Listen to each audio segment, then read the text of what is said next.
Welcome to Ramesh Kakkan's inspiring video story, exploring the Vision Nilgiris Baduga initiatives, how Nilgiris people and their villages and Nilgiris dance and culture develop in future. Out today's story, more or less, that being close to a higher power or authority can bring positive changes in one's life.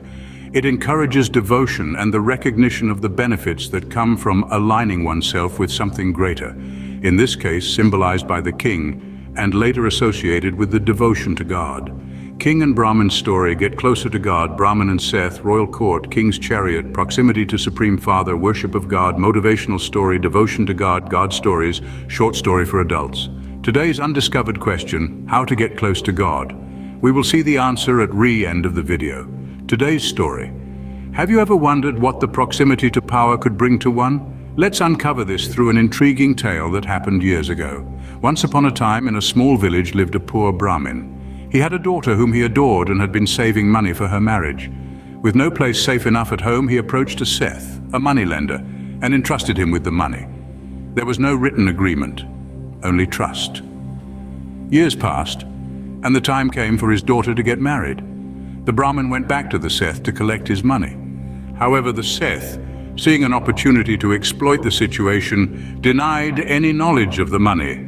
Frustrated and desperate, the Brahmin sought justice from the king. The king, after hearing the Brahmin's predicament, devised a plan. He told the Brahmin, "Tomorrow when I visit your village, wait for me at the corner of the road near Seth's shop."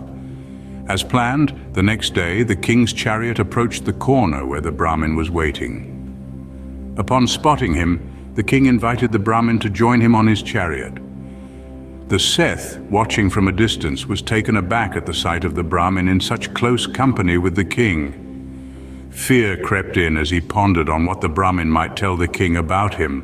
Once they crossed Seth's shop, the king stopped the chariot and told the Brahmin he could go home.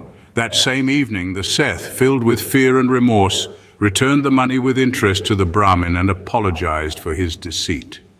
That night, as the Brahmin counted the money, a thought struck him. If closeness to the king, even for a moment, could bring such benefits, imagine what being close to the Supreme Father, the King of Kings, might bring. From that day forward, the Brahmin dedicated himself to the worship of God.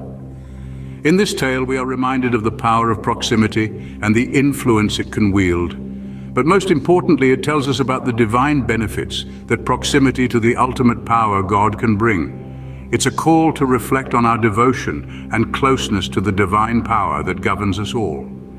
Today, in meditation techniques, by remembering the memories from birth to till date with people's places with us, and going further to 100 years of our AGR in conclusion, Ramesh Kakkan from Muligor village in Nilgiris in India expresses gratitude for your support in spreading awareness and building a community dedicated to the next level of positive change in thought process. Today's undiscovered question, how to get close to God.